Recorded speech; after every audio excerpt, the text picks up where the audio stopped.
Today I'm going to show you how to make these really cute DIY leather earrings using your Cricut machine. These are really cute because the file that I'm working with today has fringe that goes all the way around. Now I am showing you a cut file that has lots of variation, so if you don't like the fringe all the way around, you can pick something different, but this is what we're making today.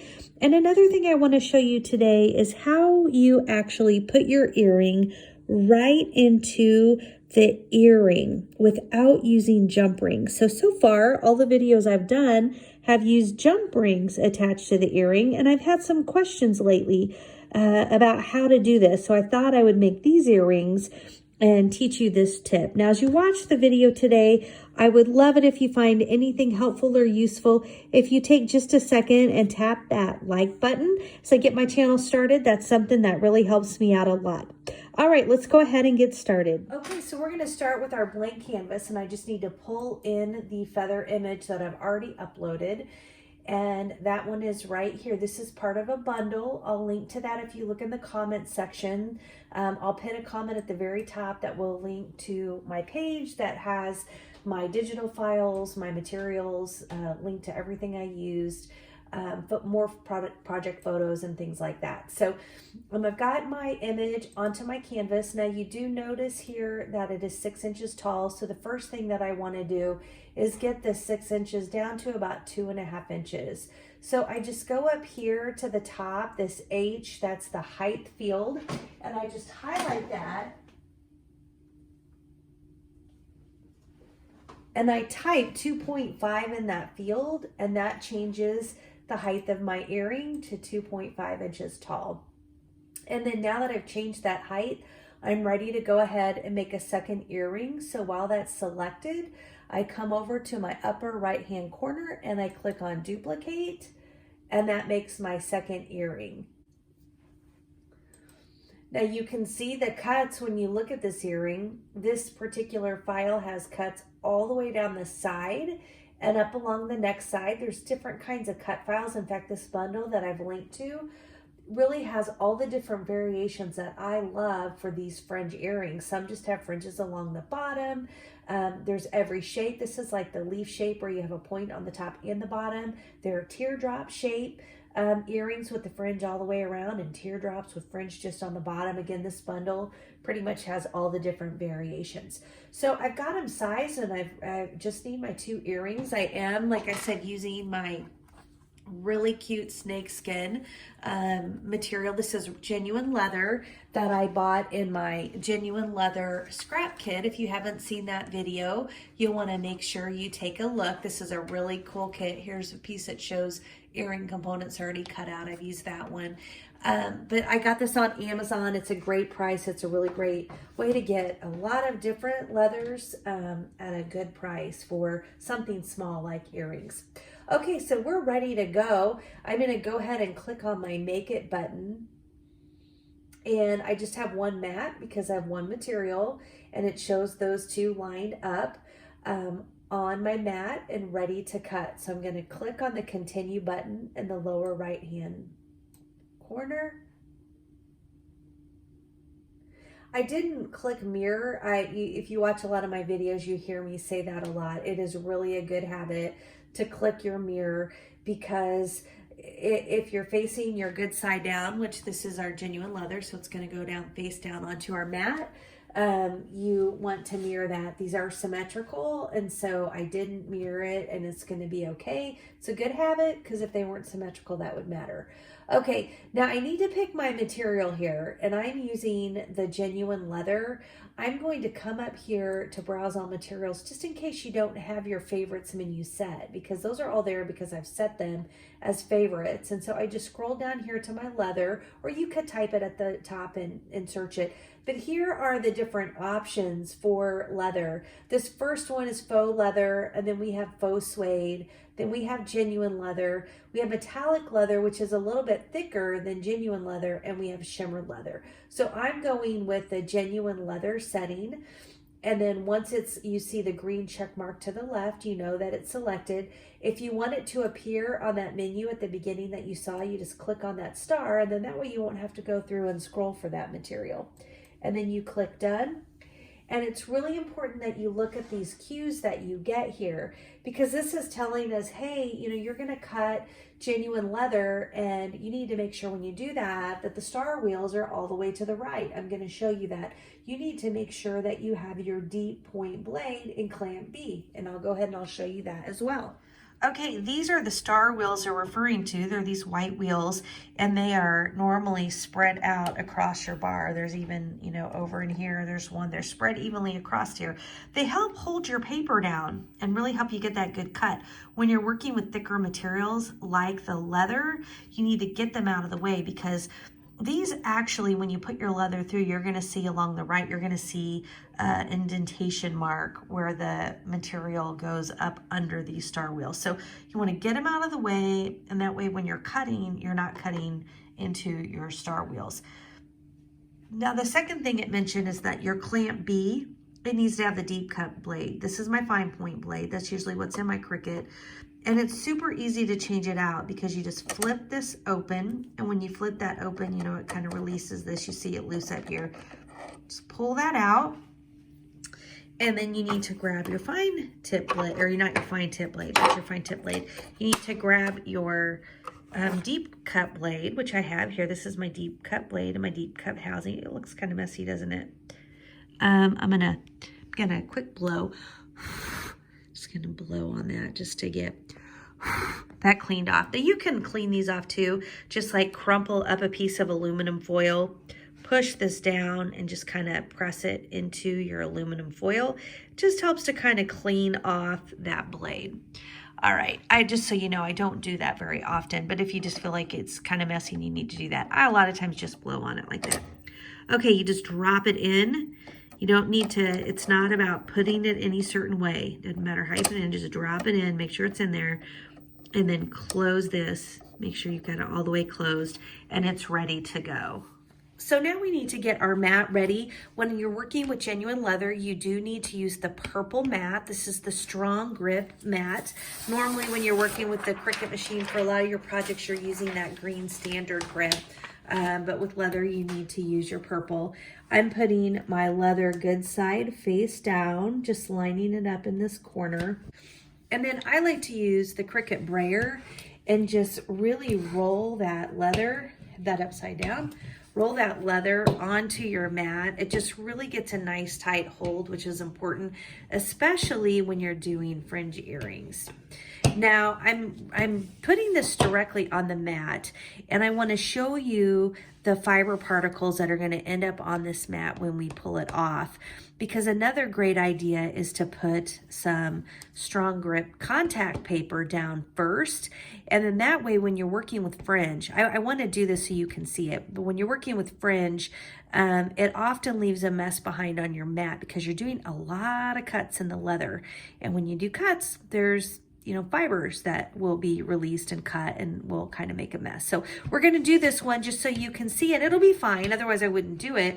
I just want to point that out just because as you're learning different things, I mean, it does cost a little more because you're using a little more material on your mat underneath this. It's all personal preference, and I'm just going to share different thoughts I have when I do these. Okay.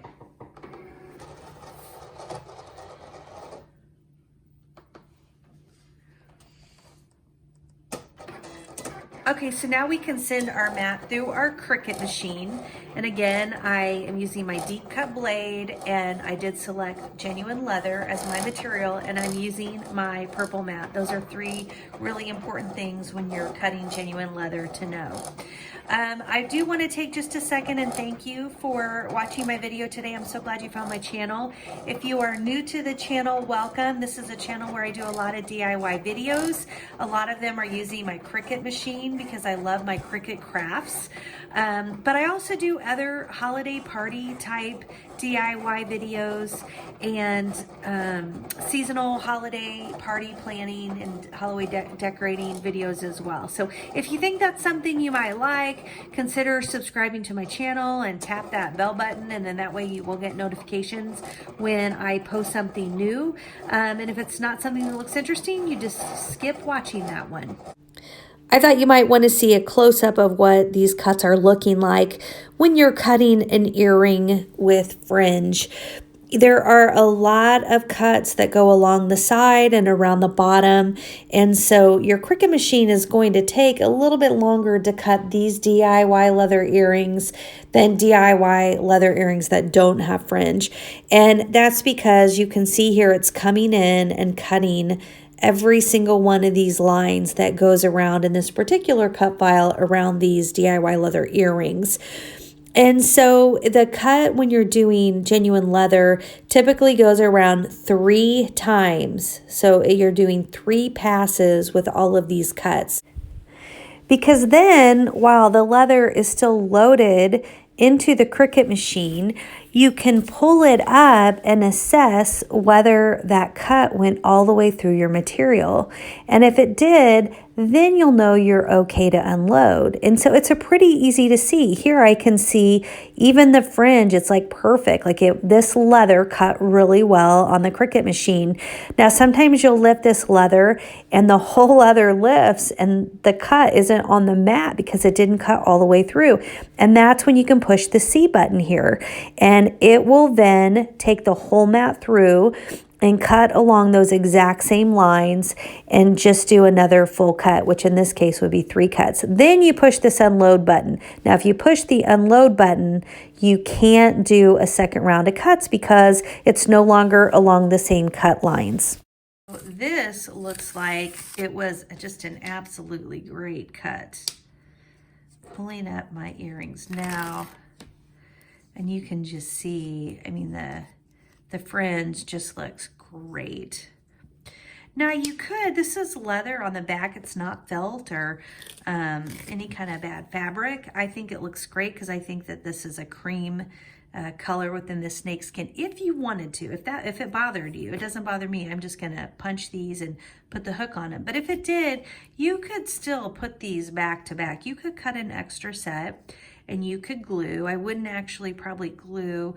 It would be really hard to glue right along the fringe. So I'd probably be gluing where the fringe isn't.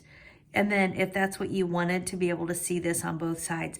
I actually think the leather is pretty and I like the color. And so you'll see as we continue making these that we're gonna punch these just as they are. I do want to point out what I was talking about when you look at the mat here where we had the fringe cuts. See how you just have a lot of leather on your mat. If you had put a piece of contact paper right here, that would be on that, or transfer paper, Cricut transfer paper, that would be on it. And then you just would pull that off and you'd have a totally clean mat. I just wanted to point that out because when I do fringe, a lot of times I will put contact paper down just to save myself from all that effort. Okay, so now we're ready to put our earring components onto our leather earrings. I am going to use this style of hook today. You see me use a lot of different hooks in the video, but I've gotten some questions about this kind of hook. So I just want to show you an option I haven't done in my videos yet. So typically when you work with these hooks, you're using jump rings. And you can attach jump rings, and jump rings are like a round hook and they have a, I'm gonna call it a slit. There's an opening in it. And by using either 2 pair of pliers or pliers and a jump ring tool, which is usually what I do, you can open those jump rings and then hook them to each other, you know, through the earring and then eventually to the earring components. And so they hang from these jump rings. And you need to use, I'm going to say even, I guess I would say even numbers, because if you only put 1 jump ring on here, your earring wouldn't face forward, it would face to the side. And so some people say, well, I don't really want to put 2 jump rings on, but I want it to face forward. And so I want to show you how you can use this piece right here to attach your earring. Now, you can't do this if you have really thick pieces for your earring, because you can kind of see it's not, well, it's kind of hard to see. There we go. It's a little bit more focused right there. It's not a real big circle. And so in this case, we just have our 1 layer and it will easily fit onto that hook. And so one mistake that people make when they're trying to open these is they'll grab this piece of the earring and then they'll grab like this piece up here with the earring. You cannot open this earring if you're grabbing this or any piece on here without bending it in an undesirable way. So really what you've got to do, let me just lift this to show you. Let me do that with my finger. What you have under here is a loop, and see where it's open here? We're going to pull that forward. Just like when we work with our jump rings, we don't open side to side. We're going to pull it forward, or you could push it back. It doesn't matter. The important thing is it's not side to side. So I'm holding this side with one of my pliers, and then I'm going to take my other pliers on this side. I want to make sure you can see that. Yes, I think you can see that pretty well here. And then I'm just going to pull this side back. Okay, and that's how I'm getting it open. Now it's kind of hard to see. You got to push this stuff back up there. And now you can see, if I push it back up, that it's open. Okay, and that's how I'm going to put my earring on in that open space and then push it back. All right, so I do need to get holes. Now, when you buy this file, if you buy the file that I link to, you can do holes or no holes. It gives you both. I am doing no holes. Those of you that watch a lot of my videos know I love to do no holes. And I get that question a lot, like, why did you do no holes? Well, in some cases, like with these earrings, this cut just beautifully. I could have done holes and I would have been really happy with it. And a lot of the faux leathers and even some of the genuine leathers, I have a problem getting that hole completely cut. And so then what you have is a partial cut hole, and you're getting in there with scissors trying to make it a cut, and then it doesn't look like a circle. And I just don't like the way it looks. And so if I just use a punch, then it's a beautiful circle. It's super easy, and I didn't have to have the hassle. And so I have two punches. This one, I'll show you my bigger one first. I'm not going to use this one today. I'll do this side so you can see the numbers. You know, you can change your wheel and get different size of punches. The 2 is the smallest, and when I'm doing earrings, I've never used bigger than a 2. And so I'm always using the 2. I never change the setting. Now, sometimes the 2 is too big and I want smaller. And so this is a punch that does smaller holes. You can see that here. And so I'm set right now to the second to the smallest hole. And I can't remember if this is a 2. It's close to a 2 if it's not the biggest one on here. So I link up to both of these in my post. Again, that's going to be in the comments section. You'll find the link to the hole punches. But this one cuts through like lots of layers all at once. It's so super tough and strong. This one's fine. It'll cut through a couple layers, but it's not nearly as good at getting through multiple layers. So I'm going to punch with the smaller one today, and I'm starting by just picking one of my earrings. I like to go as close to the top as I can, but not close enough where it's going to, pull on the leather and break it. And so once I find that spot, I just squeeze, and that makes this beautiful, you can see this beautiful small hole. Well, I do like my holes to be in the same place. That's the beauty of having them pre-punched. As you know, they're lined up and they're exactly in the same place. But it's easy to accomplish that too, just by putting the 2 earrings on top of each other, making sure they're very lined up, lining up my hole punch in the exact same hole that I already did punch, and then just squeezing again. And since I already went through the first layer, it goes through the second one pretty easy. And it looks like it cut that second hole really well. I do usually just quickly put my hole puncher there and do it again just to make sure. Okay, so I've got my hole punch in the leather, and if you're one that likes to have your material go with your Cricut, there's nothing wrong with that. There's so much about this that is a personal preference, and honestly, if I'm cutting some of the faux leathers that are more like plastic, I hate to use that word, but a lot of my fun seasonal ones are kind of that really fun patterns, and they are more of a plasticky fabric faux leather. Those cut holes really well, and so you'll see me tend to use those for that. Okay, so now I'm just trying to get this on, so I'm just going to get my, I put it on backwards. I can't believe I just did that. So you do want to make sure you know which way your earring's facing before you put your earring onto your hole, because you want the hook to be facing to the back.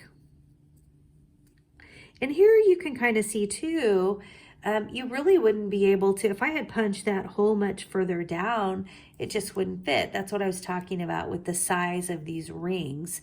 You just don't have a whole lot of space. And so this is really good for people that don't like their earrings to dangle too much, because the earring pretty much just starts at the bottom of the hook. So now that I have this on here, we do need to close it back up. And I'm going to do that the same way. I've got to get both of my pliers onto my earring, just like I did before. And so it's kind of like there's one on each side vertically, if I can explain that. And then I just pull that other one in to line it back up.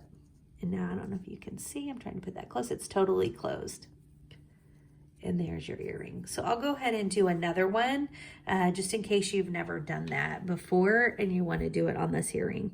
So again, we're doing vertical holds. I like to lift up the ball so you can see where it comes in together here. Oops. So I'm going to just put one of my pliers on that one.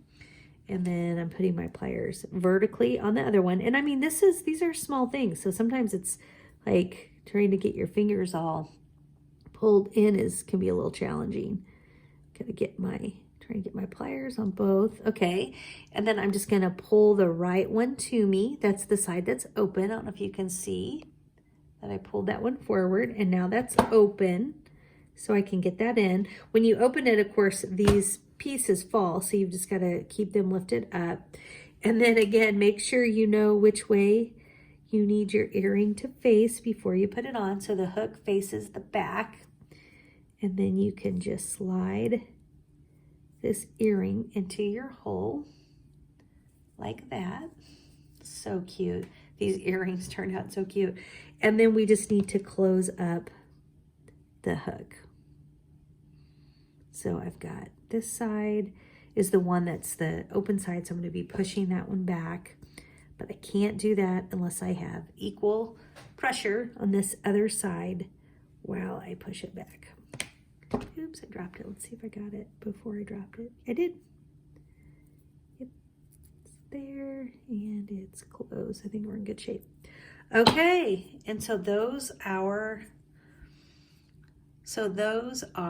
our genuine leather earrings with fringe, and they are just, I'm so happy with them. They're so cute. I did have someone ask me a while back, like, what do you do with snakeskin earrings? And I'm like, oh, I've been wanting to make snakeskin earrings. So I'm so excited to finally get to post a video that shows kind of fringe snakeskin earrings. I think these earrings turned out super cute today. I just love the look of the fringe. I think the genuine leather is just beautiful. But that said, I think this is a project that would look great on so many of the different faux leathers that they have now as well. I hope you found the tip helpful today too, with getting this earring directly onto your hook if you don't want to use the jump ring. So again, if you did find anything helpful today, I'd love it if you tap that like button, and feel free to leave me any comments below. And if you think you want to see more, be sure you subscribe. Thanks, everyone.